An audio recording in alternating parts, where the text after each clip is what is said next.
France Culture, bienvenue au club.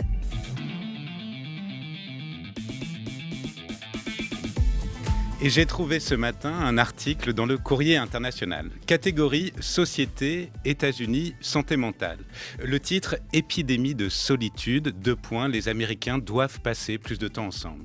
Alors, la solitude est devenue, et j'ouvre les guillemets, une grave menace pour la santé publique aux États-Unis. C'est ce qu'affirme un rapport de l'administrateur de la santé publique, Vivek H. Murthy, publié dans le Washington Post et repris par le Courrier international. Le temps qu'un individu consacre à des relations sociales avec des amis en personne est passé de 60 minutes par jour en 2003 à 20 minutes par jour en 2020. 20 minutes par jour. Et ce n'est pas simplement le fait du Covid. Le rapport précise, le Covid-19 a jeté de l'huile sur un feu qui existait déjà. Et cette solitude a des conséquences que l'administration américaine a tenté de quantifier. Alors, l'analogie est surprenante, mais elle est assez efficace. Le risque de mort prématurée causé par la déconnexion sociale est comparable à celui causé par le fait de fumer 15 cigarettes par jour. On meurt donc de solitude. Voilà, évidemment, on n'a pas attendu le Courrier international ni l'administration de santé américaine pour le savoir, mais maintenant, qu'est-ce qu'on en fait ? Alors la réponse est peut-être dans la démarche de mon invitée Mathilde Monnier, figure de la danse contemporaine, qui présentera en juin prochain son nouveau spectacle au Festival Montpellier Danse. Je la cite. « Je veux comprendre l'autre avec qui la danse me permet d'être. Pour moi, la danse, c'est la connaissance d'autrui par un biais singulier, le mouvement. La parole ne vient que plus tard. » Un premier pas donc, et de danse évidemment. Bonjour Mathilde Monnier. Bonjour. Merci beaucoup d'avoir accepté notre invitation pour Bienvenue au club. Est-ce que c'est ce qui vous anime, justement, la rencontre avec autrui par le mouvement ? Est-ce que c'est ce qui vous a amené et ce qui vous fait continuer à aimer charnellement, profondément la danse ? Je crois que c'est précisément pour ça que j'ai choisi ce métier. Je ne sais pas si on choisit un métier, mais en tout cas, choisi de danser, c'est parce que, justement, c'est un métier qu'on ne fait pas tout seul, qu'on fait avec d'autres. Et alors après, il y a... Effectivement, on travaille parfois tout seul dans son studio, mais c'est tout à fait ce travail, alors on peut dire de communauté, de groupe, de compagnie, on l'appelle comme on veut. Mais moi, c'est ça qui me fascine, parce que je pense qu'aussi la danse, c'est un art du lien, en fait. Et c'est un art du lien, bien sûr, avec le public, mais c'est ces grandes compagnies, c'est d'être ensemble avec les danseurs, c'est toute ma vie, ça. Vous dites les mots ne viennent que plus tard. Vous arrivez justement à mettre des mots sur cette relation qui se noue quand deux corps sont en mouvement parallèle, se répondent en écho. Alors on essaye de mettre des mots, mais alors les mots parfois aident, mais pas toujours. Parfois il faut trouver d'autres manières de travailler ensemble. Parfois il faut juste accepter le silence en fait dans le travail et les mots ne remplacent pas tout. Alors parfois il y a des mots qui sont déclencheurs, donc il ne faut pas se tromper de mots quand on en emploie peu, mais il faut les employer bien. Et ça, c'est souvent un espèce de challenge aussi, d'arriver à pointer quelque chose avec la parole. Mais souvent, le plus simple, c'est de travailler, de se montrer les choses, de pratiquer ensemble, tout simplement. Inspiré de faits réels, Black Lights est un spectacle manifeste qui rencontre des violences faites aux femmes au quotidien. C'est une création qui s'appuie sur une série qui avait beaucoup marqué lorsqu'elle était sortie sur Arte en 2021, qui s'intitule H24, 24 courts-métrages sur le quotidien. Chacun des courts-métrages décrit 1 heure du quotidien d'une journée d'une femme. Réalisation originale de 2 cinéastes, Valérie Urrea et Nathalie Masduro. Je voudrais qu'on écoute d'abord un premier extrait et qu'on en parle. Oh là là là là là là là là, mais qu'est-ce que c'est que ces chaussures ? Moi je réponds des derbies. Des derbies.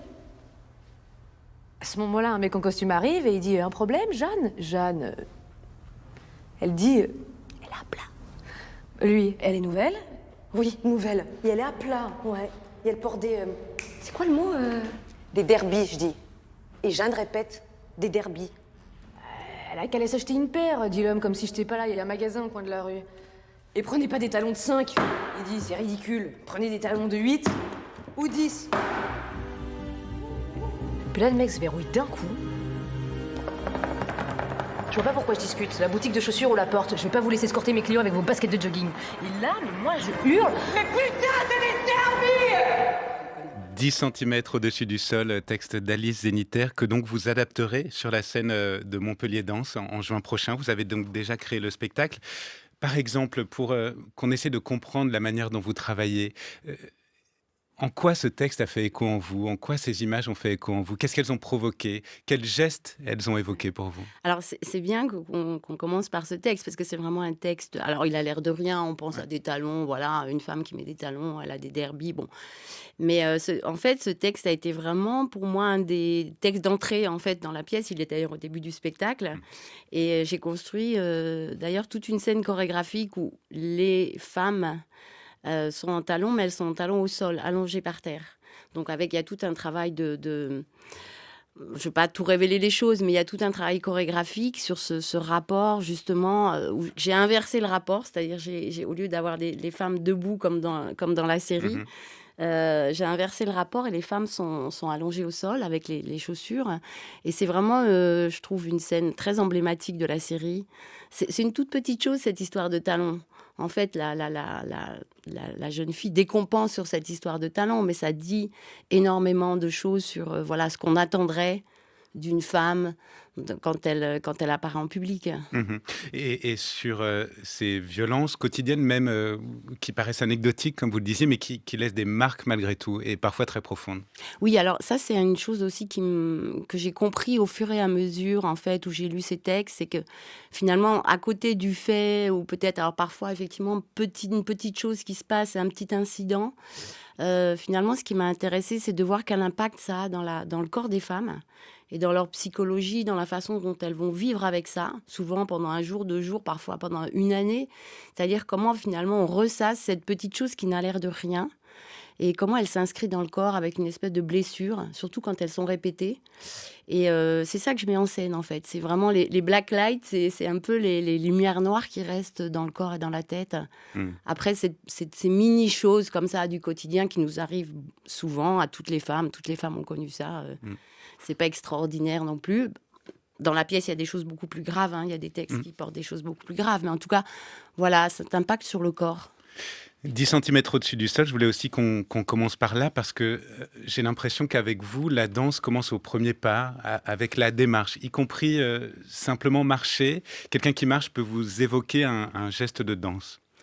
Oui, alors j'ai beaucoup travaillé sur la marche. Ça a été notamment à l'occasion d'une pièce qui s'appelle Déroute, où en fait les danseurs faisaient que marcher. Alors c'était une pièce assez qui a fait un peu de bruit parce que c'était a priori, on va dire, est-ce que c'est de la danse, c'est de la non-danse, ça tombait à ce moment-là, au moment de la non-danse.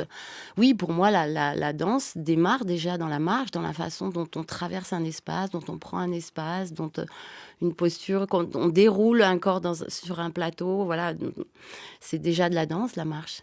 Si vous avez cette liberté, peut-être avec la danse, et peut-être aussi parce que vous êtes arrivé finalement très tard et presque par hasard, il y a cette anecdote que vous racontez de ce studio de danse dans lequel vous arrivez par inadvertance. Je crois que c'est votre mère qui va chercher votre sœur.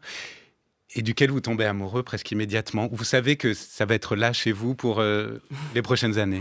Oui, c'est vrai que j'ai eu l'impression d'arriver chez moi. Ouais. C'est une sensation, alors adolescente, parce que je devais avoir 15-16 ans. Et donc, je traverse ce studio et d'un coup, je me dis, mais en fait, c'est l'endroit que j'ai cherché toute ma vie sans jamais le connaître. Ayant eu une enfance au Maroc, il y avait dans une toute petite ville, il n'y avait absolument rien. J'avais jamais eu accès ni d'ailleurs à des images de danse, parce qu'on n'avait pas la télé. Donc, sincèrement, je ne sais pas d'où vient ce besoin, cette envie de rentrer dans ce monde qui m'était totalement inconnu. Mais le moment où j'y suis rentrée, j'ai su que ça y est, j'étais là pour toujours. Vous pourriez le décrire encore aujourd'hui, ce lieu ou pas? Je ne sais pas, les odeurs, les matériaux, les formes. Ces choses-là vous restent encore de ce moment de rencontre? Oui, alors la musique, beaucoup, le piano. C'est vrai qu'on rentre dans un monde parallèle, en fait. Un monde où il y a moins de problèmes, il y a moins de soucis. C'est un monde d'invention, de fiction, un monde un monde que je me suis complètement approprié. Oui, et puis aussi un monde où le corps peut trouver une place. Je crois que j'avais besoin de corps, j'avais besoin que mon corps parle à ma place. J'avais besoin aussi de travailler mon corps, hein, peut-être aussi le rapport comme ça un peu sportif, physique. J'étais très attirée par ça. Vous disiez que mon corps parle à ma place, ça m'évoque, ça me fait penser à votre spectacle Je ne vois pas la femme cachée dans la forêt.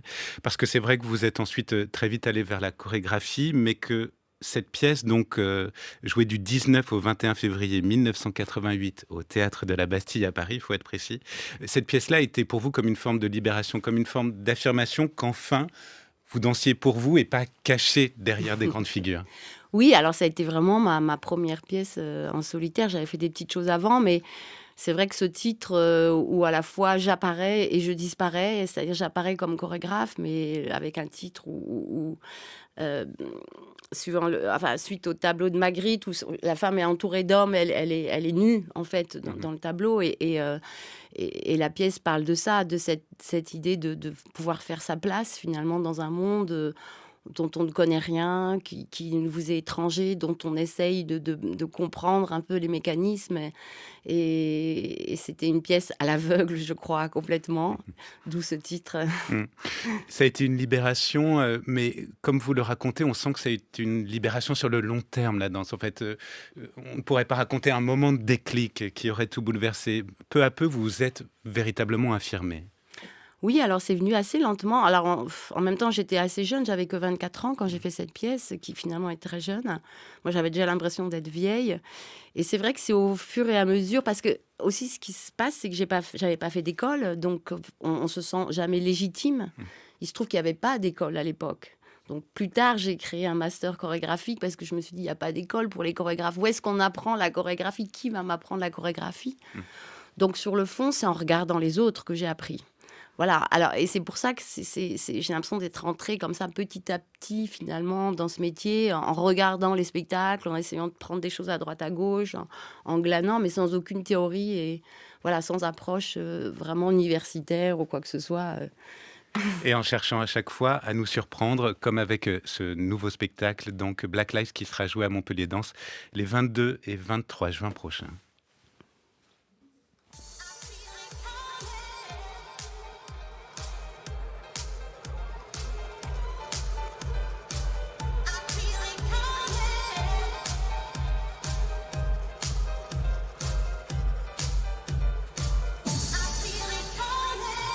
Je le vois, lui, prêt à se ruer furieux sur le pied de biche.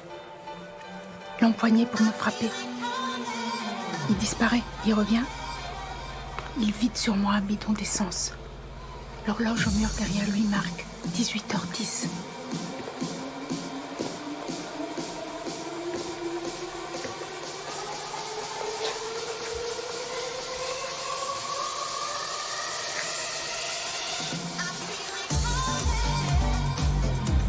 La fumée acide me brûle les yeux, me bouche les narines. Il faut que je respire encore.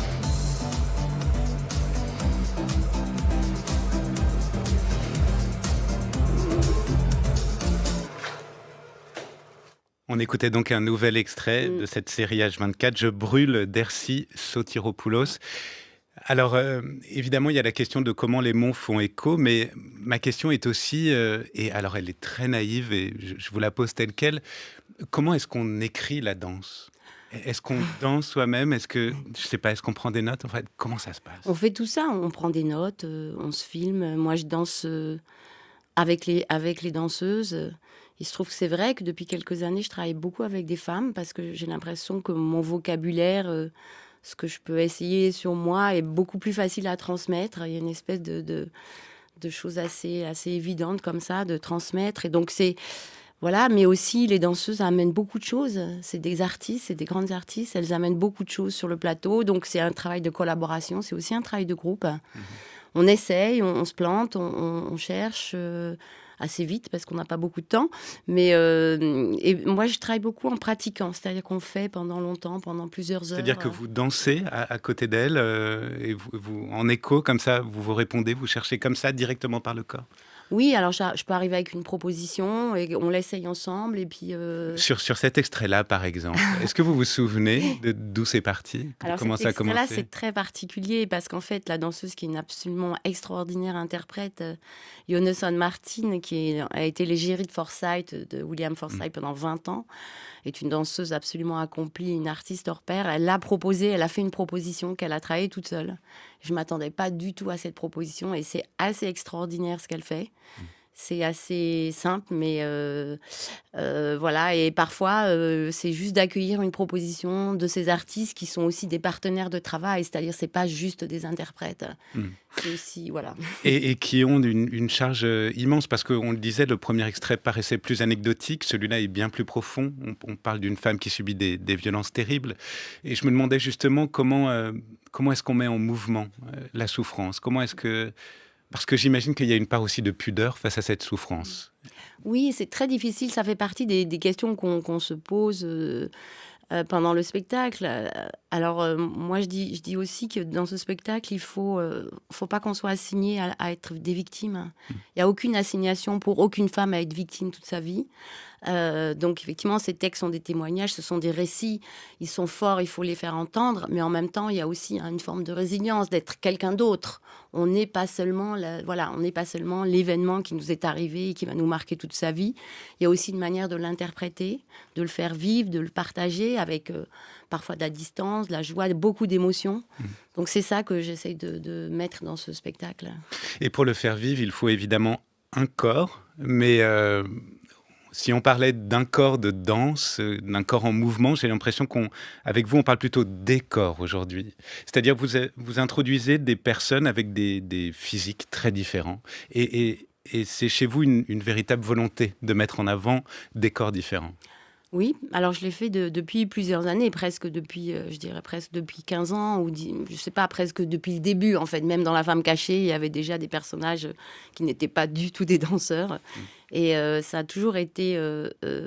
oui, ça veut dire qu'un corps il y a des corps qui sont danseurs très techniques, qui ont énormément de technique, mais qui n'ont pas forcément de l'émotion, qui ne sont pas porteurs d'émotion. Et il y a parfois des gens qui ont traversé d'autres techniques. Et aujourd'hui, moi, je m'intéresse beaucoup à des danseurs qui viennent de techniques. Ça peut être la technique du folklore, du crump, du hip-hop. Enfin, voilà, qui viennent d'autres écoles, qui ont d'autres manières de s'exprimer, avec d'autres langages. Et j'ai besoin aussi de m'ouvrir à ces langages-là. Ce qui est très intéressant, c'est que vous avez dirigé donc, le centre chorégraphique de Montpellier-Languedoc-Roussillon pendant pratiquement 20 ans, 19 ans, je crois, de 1994 à 2013. Et pour autant, vous n'avez jamais véritablement voulu être enfermé dans un rôle de chef de troupe. Vous n'avez pas le tempérament d'une chef. Alors, je ne sais pas, oui et non. Je dois l'être quand même un petit peu, mais c'est vrai que je travaille beaucoup avec des gens avec qui je suis depuis des années. Alors, on va dire c'est une famille et tout ça, mais c'est des gens qui m'accompagnent parfois depuis 20 ans ou 30 ans. Donc, on n'a plus besoin d'être chef parce que on se connaît tellement, chacun sait où il est, chacun est à sa place. Donc, je travaille beaucoup dans la confiance. J'ai besoin de confiance dans le travail, j'ai besoin que les interprètes me fassent confiance, que les équipes me fassent confiance parce que moi, je leur donne de la confiance. Et je pense qu'on est, on est gagnant et moi, j'ai besoin aussi que ce soit avec de l'empathie, de la bienveillance dans le travail. Je ne veux pas être dans la violence dans le travail ou dans l'autorité. Je ne supporte pas cette manière de travailler. Je pense qu'elle n'apporte rien du tout. Comment les avez-vous choisis justement, ces danseuses qui vont interpréter? Elles sont donc 8 pour 11 textes. Les textes sont ceux d'Alice Zéniter, Siri Hustvedt, Monica Sabolo, Lise Pitt, Lola Lafont, Fabienne Canor, Agnès de Sarthe. Je veux toutes les citer. Ersi Sotiropoulos, Blandine Rinke, Niviak Corneliussen et Grazina Plebanek. Comment les avez-vous choisis, ces danseuses qui vont justement incarner les mots de ces autrices? Alors j'ai choisi des danseuses d'âge et justement issues de techniques très très différentes. Donc la plus jeune à 24 va avoir 25 ans et la plus âgée plutôt autour de la cinquantaine. Donc je voulais avoir un panel de femmes qui ont des parcours aussi dans le métier très différents, entre la très très grande professionnelle qui est Yone San Martin ou Isabelle Abreu, qui est actrice chez Thiago Rodriguez et qui est presque dans toutes ses pièces, qui a une énorme carrière, et une très jeune danseuse de Mozambique, May Machupo, qui elle, au contraire, c'est la première fois qu'elle fait un spectacle. Elle vient de Mozambique, je l'ai rencontrée cet été et ça va être son premier création avec moi. Voilà, je voulais un panel très différent de femmes, de cultures, de traditions différentes, d'expériences différentes. Mathilde Monnier est notre invitée dans Bienvenue au Club sur France Culture. Son spectacle Black Lights sera donné en première mondiale à Montpellier Danse les 22 et 23 juin prochains et plus tard à Avignon en juillet au Carme. Tu dis que je serai reine si je me renforce. Tes mains sur la glace me rattrapent, me redressent, me sécurisent. Tes mains m'applaudissent quand je réussis. Le soir, quand on éteint la lumière dans la chambre que je partage avec une 15, elle soupire que j'ai trop de chance d'être la chouchoute. Trop de chance. Au téléphone aussi, mes parents agitent ma chance. Le stage n'est pas donné, mais c'est un sacrifice qu'ils sont contents de faire du moment que j'en profite. Si ça ne fait pas mal, c'est qu'on n'a pas assez travaillé, dis-tu. Me détendre. Penser à autre chose. J'ordonne à mes cuisses et à mon ventre de lâcher prise. D'obéir à tes ordres chuchotés. Tes doigts, surtout l'ongle du majeur, qui m'érafle dedans. Et la salive sur tes doigts la première fois que... Tu rentres dans ma chambre, la nuit. La laine âcre d'épices, de viande grasse, ton dîner dans ma bouche. On entendait l'extrait, un texte de Lola Lafont, donc Je serai reine, que vous mettrez en... Comment on dit? Mettre en danse, mettre en mouvement? Oui, on peut dire tout ça, mettre en chorégraphie, oui. Comment vous dites-vous? On dit tout, on dit. Ou on dit mettre pas en d'ailleurs, scène, on s'en oui, fiche on dit peut-être. pas, on s'en fiche un peu, oui. Je dis pas mettre en scène parce que je me sens pas metteuse en scène, je reste chorégraphe et c'est toujours à travers ma vision de chorégraphe que je vais mettre en scène. Mais c'est vrai que c'est un sort de pari de mettre des textes. Enfin, pour une chorégraphe, de mettre des textes en scène, il y a quelque chose là qui est pas si fréquent. Et je suis très contente de le traverser parce que les mots ont beaucoup de valeur pour moi. C'est souvent un endroit sur lequel je m'appuie d'imaginaire très fort. D'ailleurs, j'ai l'impression, je crois savoir que votre première émotion culturelle, qui n'était pas donc le spectacle vivant, était plus liée à la lecture, liée aux mots. Oui, alors surtout sur ce prochain spectacle, parce qu'en fait, j'avais beaucoup aimé la série, mais c'est vrai que j'avais pas eu le déclic à ce moment-là. Donc c'est en lisant en fait la publication chez Actes Sud des textes d'H24 que d'un coup je me suis dit mais en fait c'est des textes de théâtre, je pourrais pas tous peut-être, mais il y a certains, je pourrais les mettre en scène, je pourrais les utiliser. C'est vraiment des textes. Alors ça sera très différent de ce qu'a fait la série, et tant mieux, il faut que ce soit différent, il s'agit de faire autre chose. Mais oui, souvent, les textes sont là, à côté de moi, en répétition. Il y a beaucoup de textes, je peux lire des choses à des moments, dans des répétitions. Le texte est toujours présent. Vous voulez que ce soit également un spectacle qui soit en lien direct avec le public. Je crois que c'est assez important pour vous, parce que ce sont des textes qui sont puissants. Vous voulez que les danseuses et le public soient proches. Oui, j'aimerais bien. J'espère que ce sera possible. Je voudrais surtout pas que ce soit un spectacle prescripteur d'une espèce de morale ou d'une espèce de posture. C'est-à-dire, il n'y a pas de posture dans le spectacle. On fait entendre des textes, on voit des corps dansants, on voit des corps de femmes qui sont parfois... sont ce qu'elles sont avec leur force, leur imaginaire, mais je veux dire, c'est au public aussi de faire aussi ce pas, d'être ensemble. Il y a quelque chose aussi de l'empathie. J'ai envie de partager en fait ces textes avec le public et libre à eux de prendre ce qu'ils veulent. Il n'y a pas aucune direction de leur dire il faudrait plutôt entendre ça ou ça. Il n'y a aucune morale là-dedans. C'est un partage, beaucoup plus. Vous dites... Vous voulez montrer aussi que les temps changent, et vous dites, et je trouve ça assez juste, que les femmes en sont les sismographes les plus précis. Oui, je pense que ça passe... notre société, elle change beaucoup par les femmes aujourd'hui. Alors, parce que pendant tellement d'années, elles n'ont pas eu de place. Je pense qu'elles prennent petit à petit une place qui fait bouger la société entière. Et alors, ça prend du temps. C'est pas toujours visible, mais je crois qu'il y a encore beaucoup de choses à faire, notamment dans la politique où la place des femmes est encore à l'image de la place des hommes. C'est-à-dire vraiment, c'est trouver aussi des places. Je pense que les femmes ont à trouver leur propre place sans modèle. Et c'est ça qui prend un petit peu plus de temps. Vous êtes toujours là où on ne vous attend pas, ou en tout cas vous vous renouvelez toujours. Est-ce que c'est une forme d'empressement? Par exemple, là, ce sera 2 journées au Festival Montpellier Danse, puis quelques journées à Avignon. Puis j'ai l'impression qu'après, vous passerez déjà à autre chose.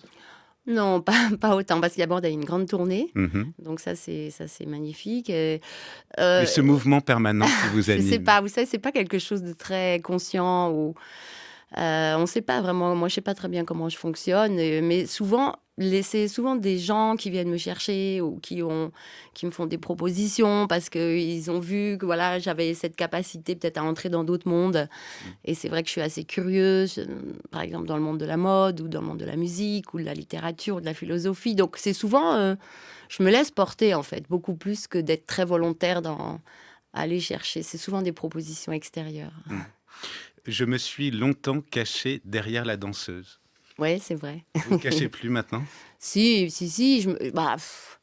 Ouais, je sais pas, c'est des choses qu'on dit à un moment donné, mais oui, parce que peut-être que la danseuse m'empêchait d'être une femme aussi. C'est-à-dire que la danseuse, ça reste toujours cet être un peu abstrait, comme ça, qui maîtrise son corps, qui est dans une sorte de perfection, caché derrière la technique. Mais c'est vrai que le côté féminin de la danseuse, surtout dans la danse classique, il est quand même assez effacé. C'est-à-dire, on a des corps de sportives, des corps qui sont minces, où il n'y a pas beaucoup de... C'est pas très charnel.